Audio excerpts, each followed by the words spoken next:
The notification lit up my phone at exactly 1:03 a.m. I wasn't sleeping, hadn't been sleeping well for weeks, actually. Something about the way Beth had been acting lately, the late nights, the whispered phone calls that stopped the moment I entered a room.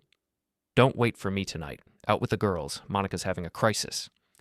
I stared at the message for a full minute, my thumb hovering over the keyboard. Monica's crisis. Right. The same Monica who'd been posting Instagram stories all evening from her own living room, clearly having a quiet night in with her husband and kids. You know what they say about court stenographers? We notice details. We have to. Miss one word, one inflection, one pause, and someone's life changes forever. 20 years of transcribing depositions, divorce hearings, and custody battles had trained me to spot lies from a mile away. And my wife was lying. I walked to our bedroom and took a photo. The carefully staged scene I'd prepared 3 days ago was still there. Divorce papers spread across Beth's side of the bed, her suitcases packed and positioned by the door, the spare key to her car sitting on top of the legal documents. I'd been planning this moment for 2 months. No one is waiting for you anymore, I typed, attaching the photo. The response was immediate.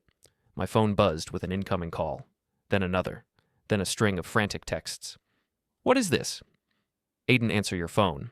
This isn't funny. Where are the girls? I turned off my phone and walked to the kitchen, where my daughters Beau and Bree were waiting with their overnight bags. At 15 and 13, they weren't stupid. They'd noticed the same things I had.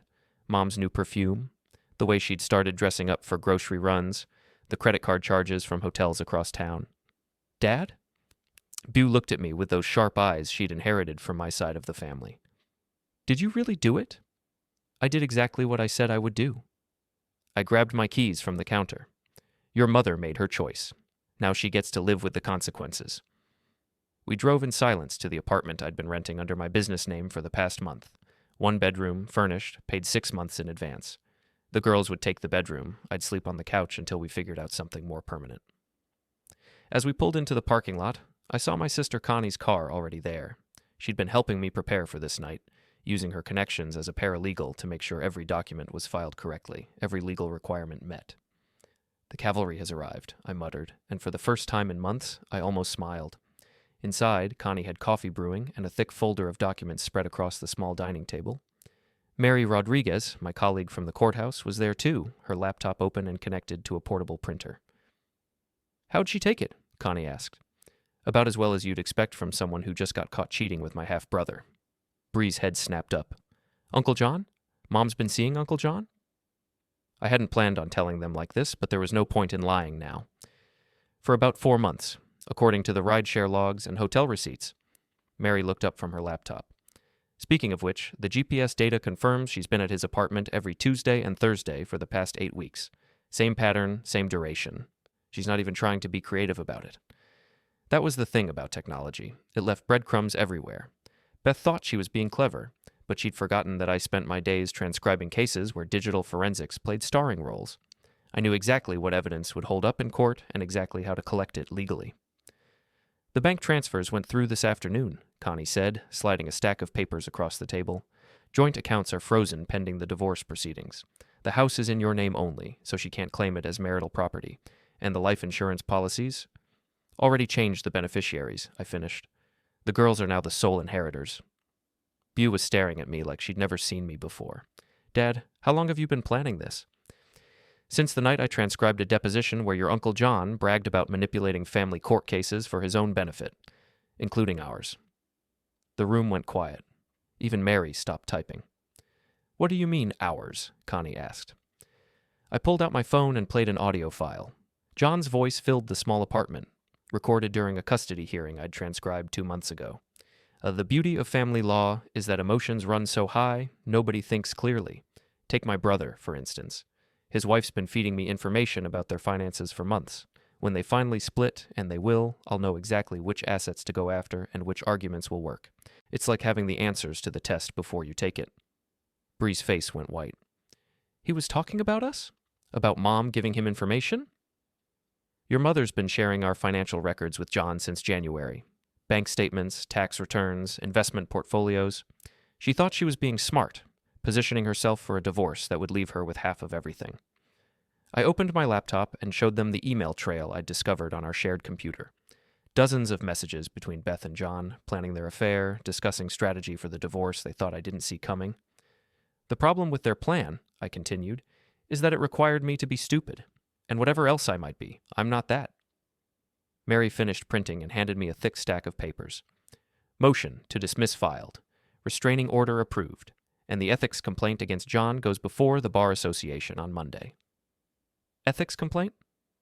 Using privileged information obtained through family connections to manipulate legal proceedings. It's a career-ending violation. Mary's smile was sharp. I may have mentioned to a few colleagues that he's been bragging about it on recorded depositions. My phone buzzed with another call from Beth. I let it go to voicemail, then played it on speaker. Aiden, please, we need to talk. I can explain everything. The girls need their mother. You can't just take them away from me. I know you're hurt, but this is crazy. Call me back, please. She sounds scared, Bree observed. She should be, I replied. The next morning, I woke up to 17 missed calls and 43 text messages.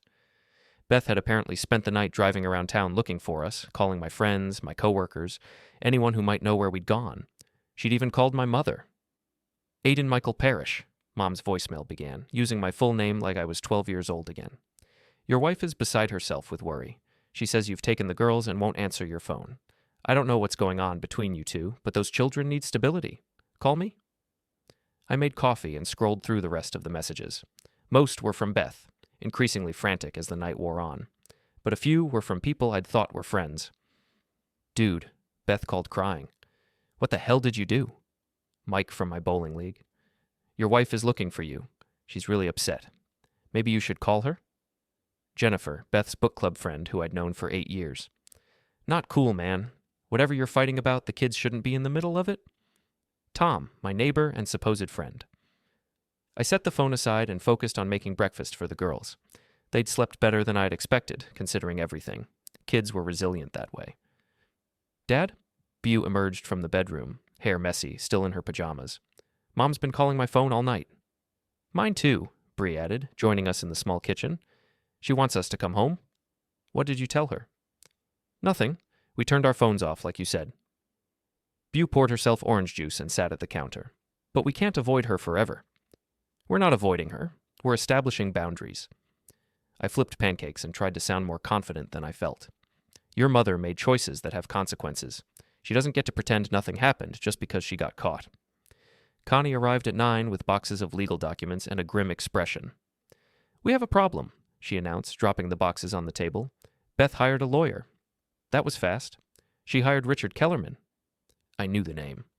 Kellerman was one of the most aggressive family law attorneys in the state, famous for destroying opposing parties in custody battles.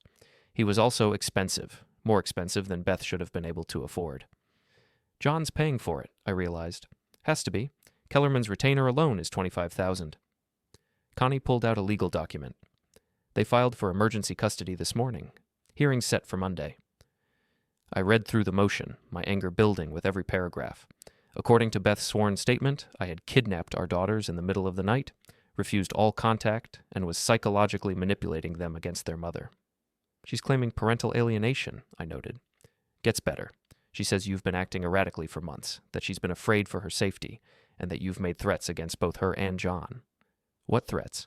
According to her statement, you told her you'd make her pay for what she's done, and that you'd destroy anyone who got in your way. I had said those things, but not as threats, as promises, and certainly not in the context Beth was presenting. The good news, Connie continued, is that we have documentation for everything.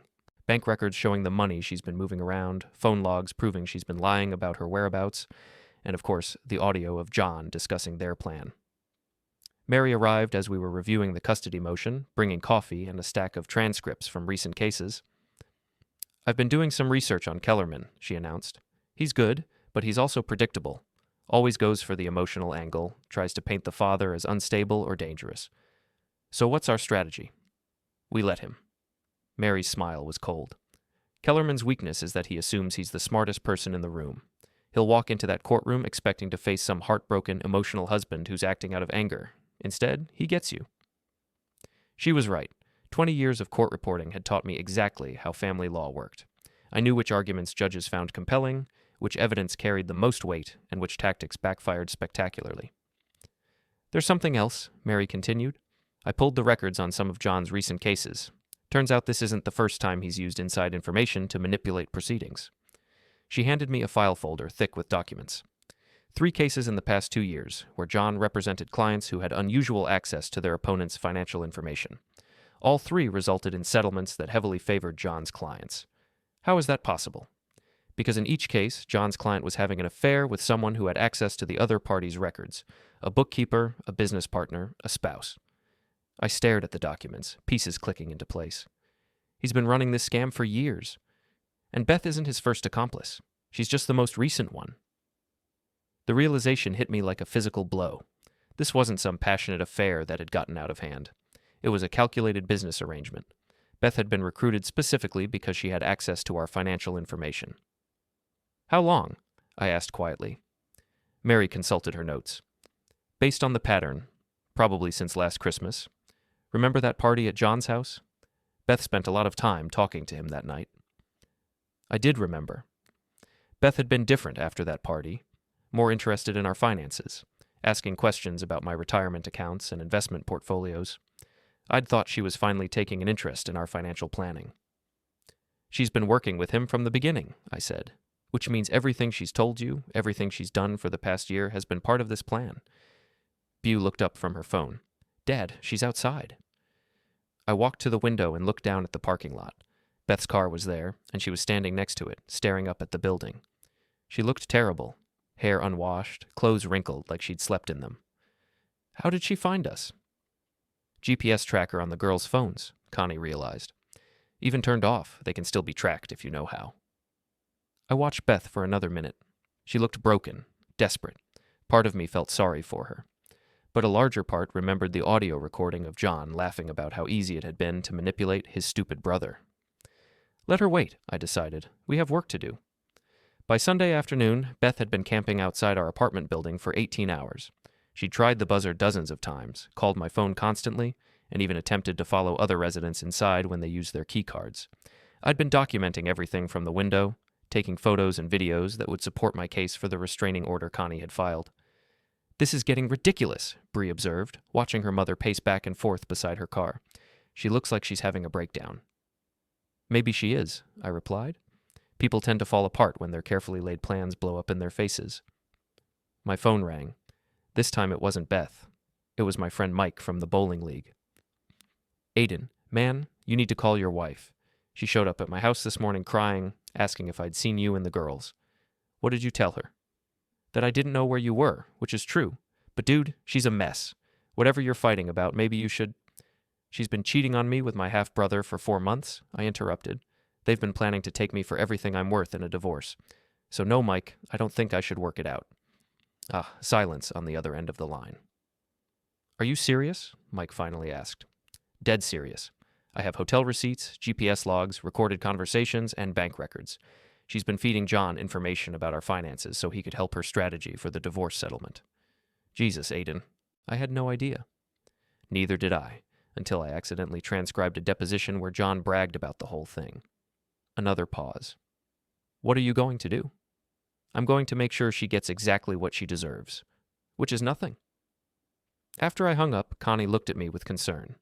You might want to tone down the anger when you talk to people. Beth's already claiming you're unstable. I'm not angry, I said, which was true. I was past anger.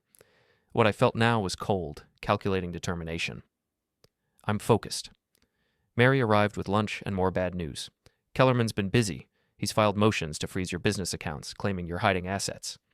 Can he do that? He can try. But since your business is legitimate and all the transactions are documented, it won't stick. Mary pulled out her laptop. However, it means we need to be extra careful about every move we make. Kellerman's looking for any excuse to paint you as the villain. I looked down at the parking lot again. Beth was still there, now sitting on the hood of her car, staring up at the building. She looked small and defeated. There's something else, Mary continued. I did some digging into John's finances. Turns out he's not as successful as he pretends to be. His law practice is barely breaking even, and he's got significant gambling debts. How significant? Enough that he needed this scam to work. The money he was planning to get from your divorce settlement wasn't just greed, it was desperation. That explained a lot. John had always been flashy, driving expensive cars and wearing designer suits, but I'd assumed the family business was doing well. If he was actually struggling financially, Beth's inside information would have been incredibly valuable. "So, what's the plan for tomorrow?" Connie asked. I sat down at the table and opened the folder containing all our evidence: bank records, GPS logs, hotel receipts, recorded conversations, email exchanges, phone records. 20 years of court reporting had taught me that cases were won with documentation, not emotion. "We're going to give Kellerman exactly what he wants," I said. "He's expecting an emotional confrontation, so that's what he'll get, but not from me." I explained my strategy while the girls listened from the kitchen. By the time I finished, even Connie looked impressed. "That's either brilliant or completely insane," she said. "Maybe both, but it'll work." My phone buzzed with another call from Beth. This time, I answered. "Aiden, thank God. Please, we need to talk. I know you're angry, but—" "I'm not angry, Beth. I'm disappointed." "Disappointed? You took my children away from me." "I took our children away from a situation that was harmful to them. There's a difference." "What situation? What are you talking about?" I almost laughed. Even now, caught red-handed with evidence of her affair and conspiracy, she was still trying to lie her way out of it. "I'm talking about your business arrangement with John, the one where you feed him our financial information in exchange for help manipulating our divorce settlement." Silence. "I don't know what you think you heard, but—" "I didn't hear anything, Beth. I transcribed it. Official court record. John bragging about how easy it was to manipulate his stupid brother using information provided by his brother's wife." More silence. "We'll see you in court tomorrow," I said, and hung up. From the window, I watched Beth stare at her phone for a long moment before getting back in her car and driving away. "Think she'll be back?" Bree asked. "Probably, but it doesn't matter. After tomorrow, she won't have any legal right to harass us." Monday morning arrived gray and cold, matching my mood perfectly. I'd slept maybe 3 hours, running through every possible scenario for the custody hearing. Kellerman was good at his job, and he'd had all weekend to prepare his strategy. But I had something he didn't expect. 20 years of experience watching lawyers like him make the same mistakes over and over again. The courthouse was familiar territory for me. I'd spent thousands of hours in these hallways, these courtrooms, transcribing the legal battles that tore families apart. Today, for the first time, I was a participant instead of an observer. Connie met me in the lobby with our lawyer, David Chen, a quiet, methodical man who specialized in complex custody cases. He wasn't flashy like Kellerman, but he was thorough, and he understood the value of solid evidence over emotional theatrics. "Are you ready for this?" Chen asked as we walked toward the courtroom. "I've been ready for months." Beth was already there with Kellerman, sitting at the plaintiff's table. She'd cleaned herself up since yesterday, hair washed, makeup applied, wearing a conservative blue dress that made her look like the perfect suburban mother. Kellerman sat beside her in an expensive suit, radiating confidence. John was in the gallery, trying to look supportive. He caught my eye as I entered and gave me a slight nod, as if we were still brothers instead of enemies. Judge Morrison took the bench at exactly 9:00 a.m. I knew her reputation, fair but no nonsense, with little patience for games or emotional manipulation. Kellerman stood to present Beth's case first. He was good, I had to admit. He painted a picture of a devoted mother whose husband had suffered some kind of psychological break, kidnapping their children in the middle of the night and refusing all contact. "Your Honor," Kellerman said, his voice full of righteous indignation, "Mrs. Parrish has been denied access to her children for 3 days. She doesn't know where they're sleeping, what they're eating, or whether they're even safe. This is a clear case of parental alienation by a man who has become increasingly unstable and controlling." Beth took the stand and told her story with tears in her eyes. She was convincing. I had to give her that. She talked about how I'd become suspicious and paranoid, how I'd accused her of things she'd never done, how frightened she'd become of my erratic behavior. "He told me he would make me pay for what I'd done," she testified. "But I hadn't done anything except try to save our marriage. I was seeing a counselor, trying to figure out how to help him." Kellerman nodded sympathetically. "And where was this counseling taking place?" "At Dr. Morrison's office on Elm Street, Tuesdays and Thursdays." I almost smiled. She was sticking to her cover story even under oath. When it was Chen's turn to cross-examine, he was gentle but persistent. "Mrs. Parrish, you mentioned seeing a counselor on Tuesdays and Thursdays. Do you have receipts for these sessions?" I paid cash." "I see. And Dr. Morrison's office, do you have his phone number?" Beth fumbled for an answer. "I don't remember it off the top of my head." Chen pulled out a piece of paper. "I called Dr. Morrison's office this morning. They have no record of you as a patient. In fact, Dr. Morrison retired 6 months ago." Kellerman objected, but the damage was done. Beth's story was already falling apart. "Mrs. Parrish, I'd like to show you some documents." Chen approached the witness stand with a thick folder. "These are GPS logs from your rideshare accounts, showing your actual location on those Tuesday and Thursday evenings when you claimed to be in counseling." He handed her the first page. "Can you tell the court where you actually were on Tuesday, October 15th? Beth stared at the document, her face going pale. "I don't understand what this is." "It's a record showing that you took an Uber to 425 Oak Street, apartment 3B, at 7:30 p.m. and returned home at 11:45 p.m. That's the address of Mr. John Parrish's apartment, isn't it?" We were discussing family business." "Family business that required you to stay until nearly midnight? On a weeknight?" Chen continued methodically through the evidence. Hotel receipts, credit card charges, phone records showing hundreds of calls and texts between Beth and John. Each piece of evidence chipped away at her credibility. But the real bombshell came when Chen played the audio recording. "Mrs. Parrish, I'd like you to listen to something. This is a transcript from a custody hearing transcribed by your husband on August 23rd. John's voice filled the courtroom. "The beauty of family law is that emotions run so high, nobody thinks clearly. Take my brother, for instance. His wife's been feeding me information about their finances for months." Beth's face went white as the recording continued. In the gallery, John looked like he wanted to disappear. "Mrs. Parrish," Chen said quietly, "can you explain to the court why your brother-in-law is discussing confidential information about your family's finances?" I never... According to this recording, you've been providing Mr. John Parrish with bank statements, tax returns, and investment information for the purpose of manipulating divorce proceedings. Is that accurate?" Kellerman was on his feet objecting, but Judge Morrison waved him down. "I'd like to hear the answer." Beth looked at Kellerman, then at John, then back at Chen. "I want to invoke my Fifth Amendment right against self-incrimination." The courtroom erupted. Judge Morrison banged her gavel for order. "Mrs. Parrish," the judge said sternly, "this is a custody hearing, not a criminal trial. However, your invocation of the Fifth Amendment is noted." Chen wasn't finished. "Your Honor, I'd like to present additional evidence that Mrs. Parrish and Mr. John Parrish have been engaged in a conspiracy to defraud my client of marital assets." He handed the judge a folder containing the email exchanges between Beth and John, their detailed discussions of strategy, and the financial records showing money being moved between accounts. Judge Morrison reviewed the documents in silence. The courtroom was so quiet I could hear the clock ticking on the wall. Finally, she looked up. "Mr. Kellerman, does your client wish to respond to these allegations?" Kellerman whispered urgently with Beth, who shook her head. "No, Your Honor. We'd like to request a recess to review this new evidence." "Denied. This evidence was available to you if you'd bothered to investigate your client's claims." Judge Morrison's voice was ice cold. "Mrs. Parrish, you may step down." When it was my turn to testify, Chen kept it simple. I explained how I'd discovered the affair through the rideshare logs and hotel receipts, how I'd recognized John's voice on the recorded deposition, and how I'd realized that my wife had been recruited as part of a larger pattern of legal fraud. "Mr. Parrish," Chen asked, "why did you remove your daughters from the family home?" "Because I discovered that their mother had been lying to them for months about where she was going and what she was doing. I felt they deserved to know the truth about why their family was falling apart." "And have you prevented Mrs. Parrish from seeing the children?" "No, sir. I've prevented her from continuing to lie to them. She's welcome to see them any time she's ready to be honest about her choices."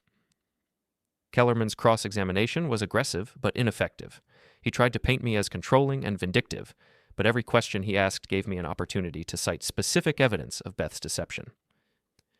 "Mr. Parrish, isn't it true that you've been planning this revenge for months?" "I've been documenting my wife's affair and conspiracy to commit fraud, yes. I wouldn't call seeking legal protection for my children revenge." "You froze joint bank accounts without warning." "I protected marital assets from being stolen, which is my legal right and responsibility." Judge Morrison had heard enough. She called for a recess to review all the evidence, and when she returned, her decision was swift and decisive. "Based on the evidence presented today, I find that Mrs. Parrish has engaged in conduct that is harmful to the welfare of the minor children. Her pattern of deception, her involvement in what appears to be a conspiracy to defraud her husband, and her invocation of Fifth Amendment privileges in a custody proceeding demonstrate a fundamental lack of fitness for primary custody." Beth started crying as the judge continued. "Custody of the minor children is awarded to Mr. Parrish. Mrs. Parrish will have supervised visitation rights, pending the outcome of any criminal investigation that may result from today's revelations." Kellerman looked stunned. In the gallery, John was already heading for the exit, but Judge Morrison wasn't finished. Furthermore, I am referring this matter to the District Attorney's Office for investigation of possible fraud, conspiracy, and perjury charges. Mr. John Parrish, you are ordered to appear before this court next Monday to show cause why you should not be held in contempt. The gavel came down with finality. As we left the courtroom, Beth grabbed my arm. Aiden, please, we can work this out. I made a mistake, but... I pulled away from her. You didn't make a mistake, Beth. You made a choice. Multiple choices, over several months. Now you get to live with the consequences. What about the girls? They need their mother. They need a mother they can trust. When you're ready to be that person, we can talk about visitation. Outside the courthouse, Mary was waiting with a folder of documents. The ethics complaint against John has been fast-tracked, she reported. Bar Association hearing is scheduled for next week. Connie joined us on the courthouse steps.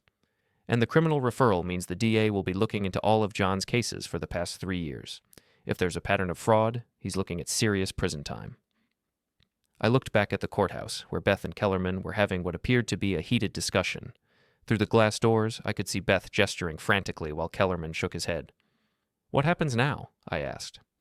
Now we go home, Chen said. You've got full custody, the house, and all marital assets. Mrs. Parrish will be lucky if she avoids criminal charges. As we walked to our cars, I felt something I hadn't experienced in months. Peace. Not happiness, not satisfaction, just peace. The constant tension, the wondering and worrying and planning, it was over. My phone buzzed with a text from Boo. How did it go, Dad? I typed back, We're coming home. The next few days passed in a blur of legal paperwork and media attention. Word of the custody hearing had leaked to the local press, and by Wednesday morning, the story was front-page news. Local attorney accused of conspiracy in divorce fraud scheme. John's law practice was in free fall. 3 clients had already fired him, and the State Bar Association had suspended his license pending investigation. The ethics hearing that was supposed to take place next week had been moved up to Friday. I was in my office at the courthouse, catching up on transcription work, when Mary knocked on my door. You need to see this, she said, handing me a legal document. It was a motion filed by Kellerman on behalf of Beth, requesting an emergency appeal of the custody decision. But that wasn't the interesting part. The interesting part was the affidavit attached to the motion. In it, Beth claimed that I had entrapped her and John by deliberately providing false information about our finances, causing them to make decisions based on incorrect data. She was now claiming that the entire affair had been a setup designed to make her look guilty. She's saying you planned the whole thing, I asked Mary. That's exactly what she's saying. According to this, you've been playing some kind of long con, feeding them information you knew they would use against you, just so you could expose them later. I had to admit, it was a creative defense. Unfortunately for Beth, it was also completely unprovable and made her look even worse. Think about what she's actually claiming, I pointed out. She's saying that she knowingly participated in a conspiracy to defraud me, but it's okay because I somehow tricked her into it. Mary laughed. Right?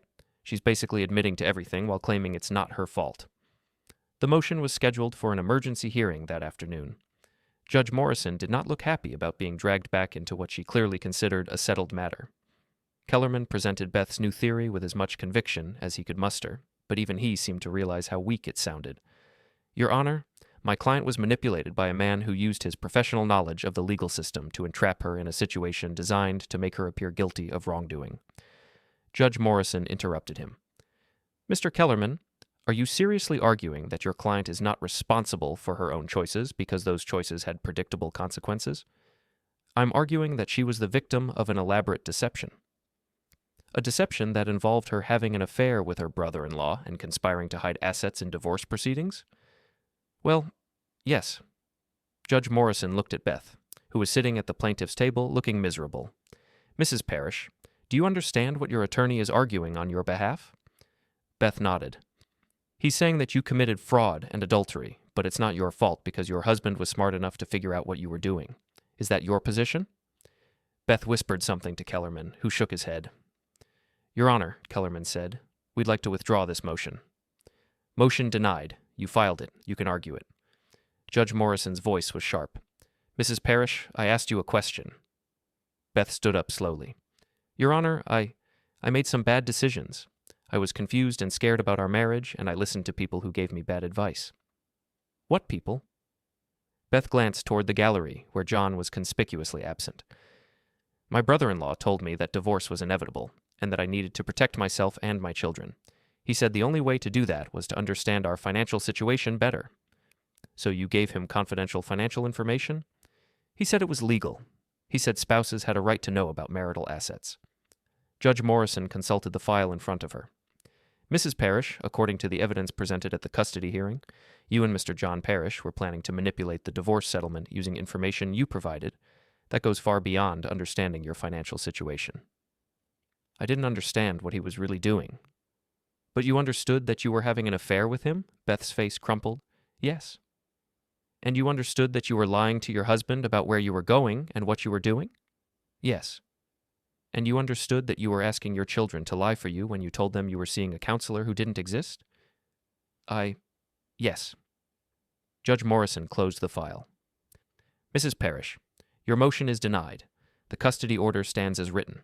Furthermore, I'm adding a provision that any future motions in this case must be accompanied by a $5,000 bond to prevent frivolous filings. As we left the courthouse, Chen pulled me aside. That bond requirement is unusual, he noted. Judge Morrison is sending a message that she's done with this case. Good, so am I. But the case wasn't done with us. That evening, as I was making dinner for the girls, my phone rang. It was Detective Sarah Williams from the district attorney's office. Mr. Parrish, I'm calling about the criminal referral from Judge Morrison. We'd like to schedule an interview to discuss the evidence you provided. Of course, when would be convenient? How about tomorrow morning? And Mr. Parrish? You might want to bring your attorney. After I hung up, Connie looked concerned. Why would you need an attorney for a victim interview?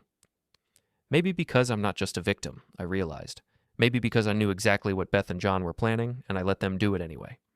The next morning, Chen and I met with Detective Williams and Assistant District Attorney Michael Rodriguez at the DA's office.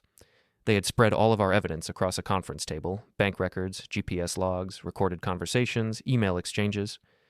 Mr. Parrish, Detective Williams began, we've reviewed all the evidence you provided. It's very thorough, almost too thorough. I don't understand. You documented your wife's affair with remarkable precision. GPS logs going back months, financial records showing every transaction, recorded conversations that perfectly captured incriminating statements. It's like you knew exactly what evidence you would need. Aiden Rodriguez leaned forward. The question is, when did you know? Did you discover the affair and then start documenting it? Or did you suspect something and set up surveillance that happened to catch them? I saw where this was going. You think I entrapped them? We think you're a very intelligent man who works in the legal system and knows exactly how evidence works. We think you may have realized what was happening and decided to let it continue so you could build an airtight case. Chen started to object, but I held up a hand. They're right. The room went quiet. I suspected something was wrong in January. Beth was asking too many questions about our finances, and John was suddenly very interested in our marriage. I started documenting everything just in case. And when did you discover the affair? March. I found hotel receipts in her purse. But I also found emails between her and John discussing legal strategy for a divorce I hadn't even mentioned. So you knew for months that they were planning to defraud you? I knew they were planning something. I didn't know exactly what until I transcribed John's deposition in August. Detective Williams made notes. And you never confronted them? Never tried to stop them? No, I wanted to see how far they would go. Why? I thought about how to explain it. Because I realized that Beth wasn't just having an affair. She was actively working to destroy our family for money. I wanted to make sure she couldn't do it to anyone else. Ada Rodriguez nodded slowly. So you let them commit crimes so you could gather evidence of those crimes. I documented crimes that they chose to commit. I didn't force them to do anything. But you could have stopped them at any time. Yes. But then they would have just been more careful next time. This way, there won't be a next time. The interview continued for 2 hours. They asked about every piece of evidence, every decision I'd made, every action I'd taken. By the end, I felt like I'd been through a deposition myself. Mr. Parrish, Detective Williams said finally, we're not going to charge you with anything. You didn't commit any crimes, but what you did was unusual. I protected my family using the legal system exactly as it was designed to be used. You manipulated people into incriminating themselves. I gave them enough rope to hang themselves. There's a difference. As we left the DA's office, Chen shook his head. You realize they could have charged you with conspiracy, right? Or at least obstruction of justice? But they didn't, because everything I did was legal. Legal, yes. Ethical? He shrugged. That's a different question. That afternoon, I got a call from Mary. The Bar Association hearing for John is tomorrow. They're expecting you to testify. About what? About the pattern of fraud. Turns out you weren't his first victim. They found at least 6 other cases where he used inside information to manipulate proceedings. 6 other families he destroyed? 6 other families. The Bar Association wants to make an example of him. I looked at my daughters, who were doing homework at the kitchen table. Bew was helping Bree with algebra, both of them focused and calm in a way they hadn't been for months. I'll be there, I told Mary.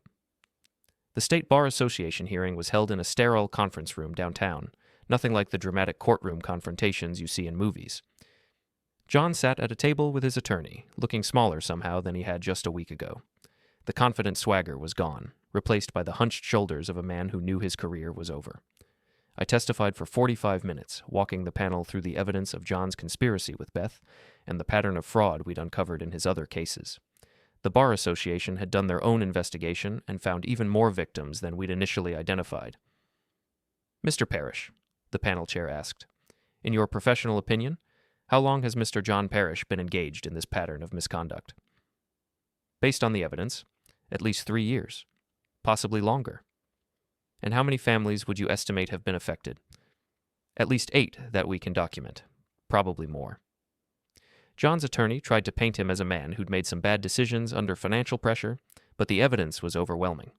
When the panel announced their decision 2 hours later, it was unanimous. John Parrish was disbarred, effective immediately. As we filed out of the hearing room, John caught up with me in the hallway.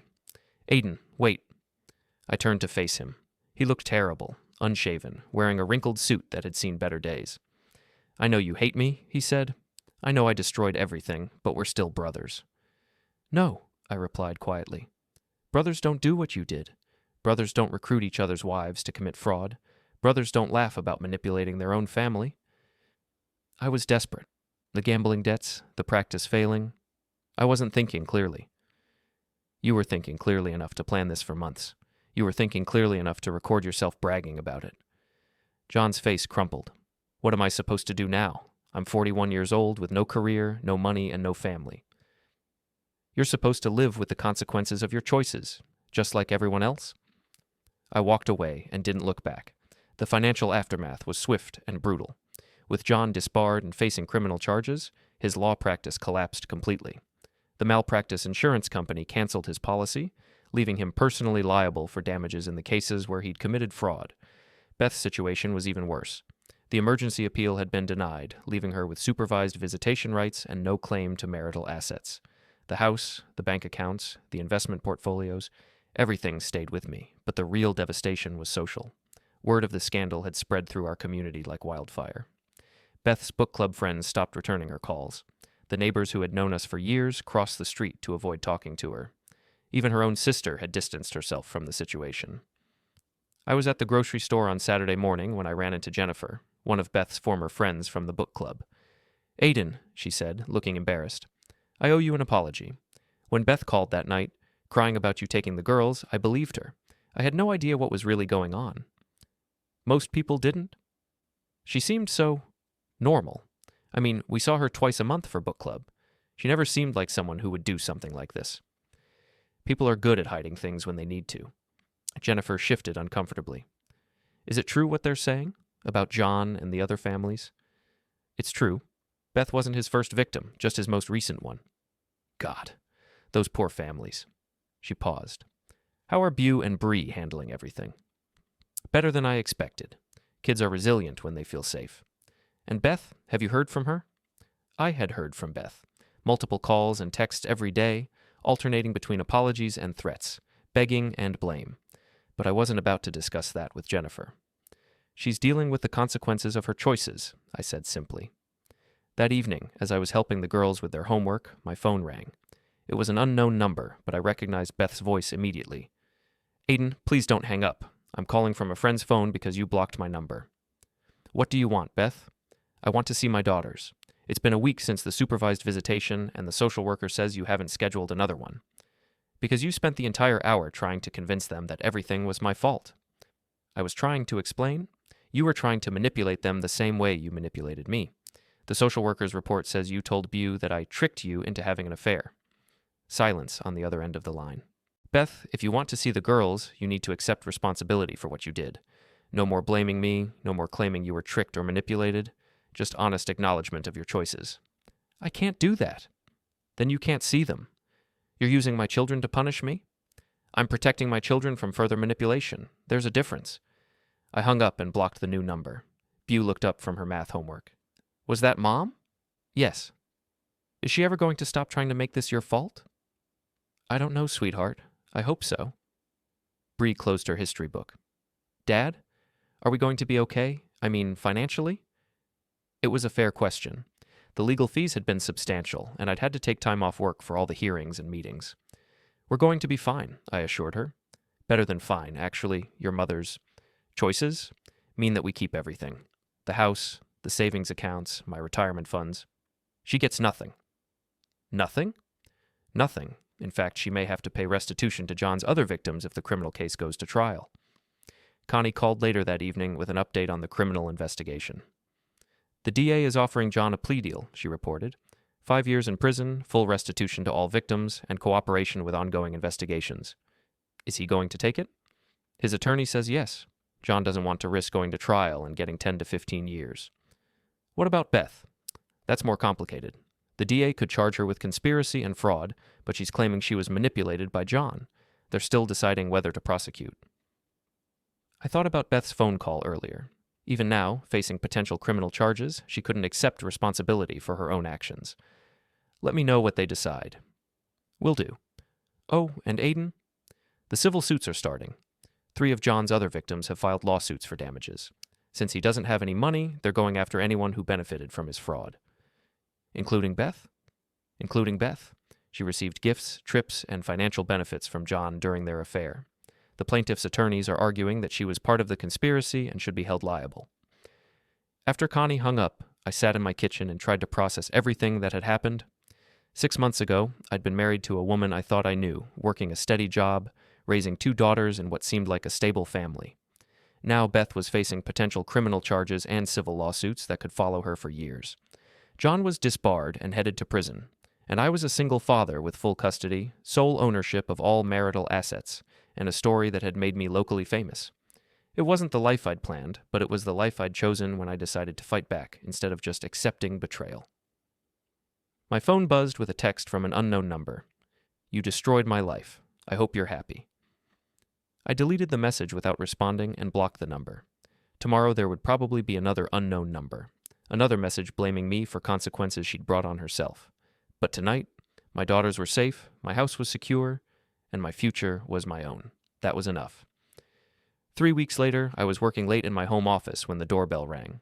It was almost 10 p.m. and the girls were already asleep. I checked the security camera and saw Beth standing on my front porch, swaying slightly. She was drunk. I opened the door but left the chain lock engaged. Beth, you need to leave. You're violating the restraining order. I need to talk to you, she slurred. Please, Aiden. Just 5 minutes. You need to call your lawyer and schedule supervised visitation if you want to see the girls. I don't want to see the girls. I want to talk to you. Against my better judgment, I unhooked the chain and stepped onto the porch, closing the door behind me. Beth looked terrible. Hair unwashed, clothes wrinkled, the smell of alcohol heavy on her breath. You ruined my life, she said, but without the anger I'd expected. She just sounded tired. You ruined your own life. I just documented it. Do you know what it's like, having everyone in town know what you did? Having your own sister refuse to talk to you? Do you know what it was like finding out that my wife and my brother were conspiring to steal everything I'd worked for? Having my own family laugh about how stupid I was? Beth sat down heavily on the porch steps. I never meant for it to go this far.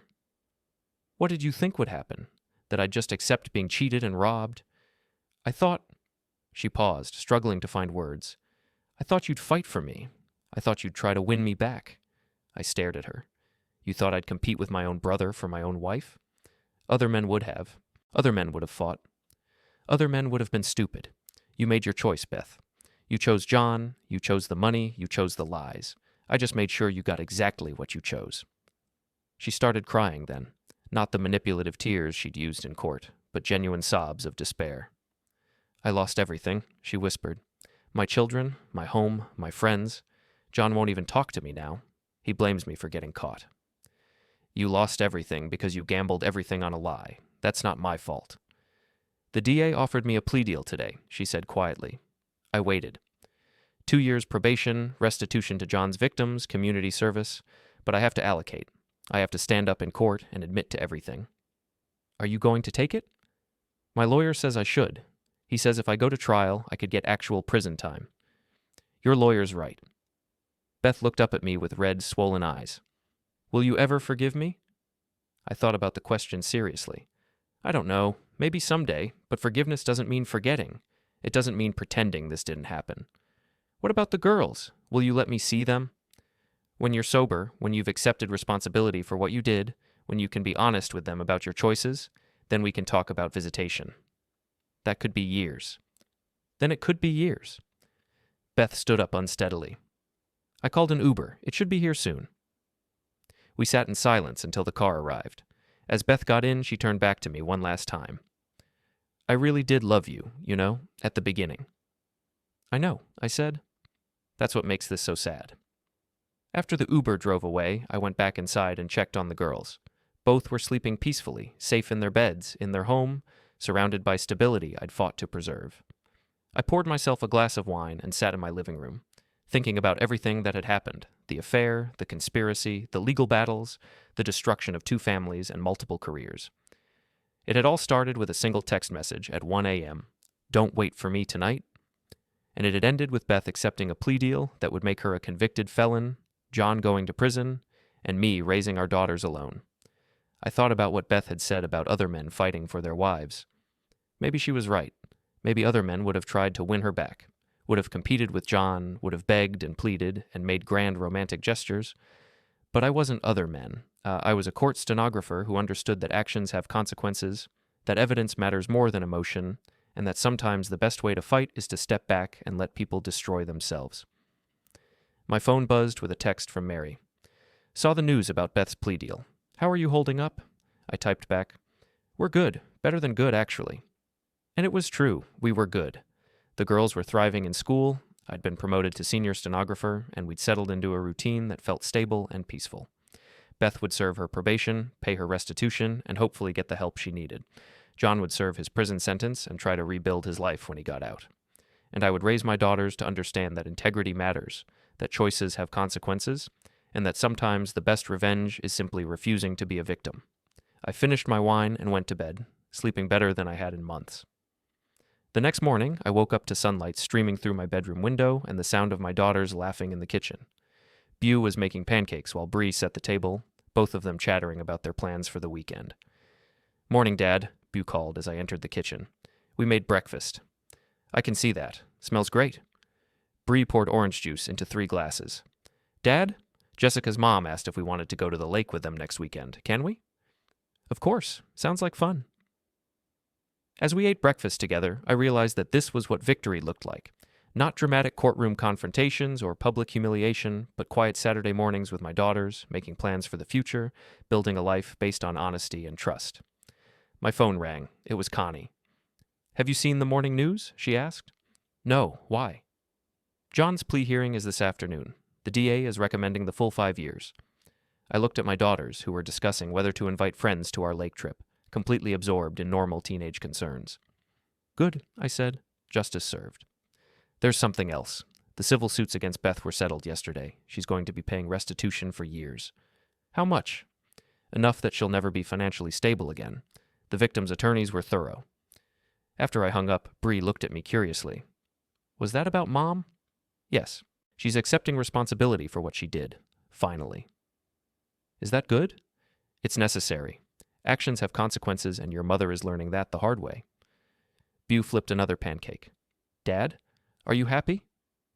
It was a simple question with a complicated answer. Was I happy that my marriage had ended? No. Was I happy that my brother had betrayed me? No. Was I happy that my daughters had to live through their parents' divorce? Absolutely not. But was I happy that we'd survived it with our integrity intact? Was I happy that justice had been served? Was I happy that my daughters were safe and secure and learning important lessons about character and consequences? Yes, I said. I'm happy. And I meant it. 6 months later, I was cleaning out my desk at work when I found the original text message that had started everything. Don't wait for me tonight. I'd kept it as evidence during the legal proceedings, but now it was just a reminder of how much our lives had changed.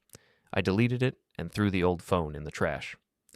That evening, I picked up the girls from school and we drove to our new house, a smaller place in a better neighborhood, bought with the proceeds from selling the old house that held too many bad memories. "Dad," Bree said as we pulled into the driveway, "do you ever miss how things used to be?" "I miss the family I thought we were," I admitted, "but I don't miss the lies." "Do you think Mom misses us?" "I'm sure she does, and when she's ready to be honest with you about her choices, she can see you again." Bew grabbed her backpack from the car. "What if she's never ready?" "Then that's her choice too, but you'll always know that your dad fought for you, that he protected you, and that he never lied to you about what happened." As we walked to our front door, I thought about the text I'd sent in response to Beth's message that night. "No one is waiting for you anymore." It had been true then, and it was still true now. No one was waiting for Beth to come home, because home was what we'd built without her, a place of honesty, stability, and love.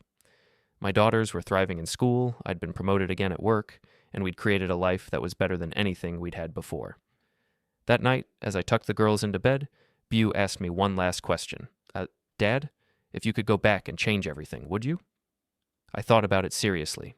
Would I choose to never discover the affair, to never learn about the conspiracy, to live in ignorance while being systematically betrayed and robbed?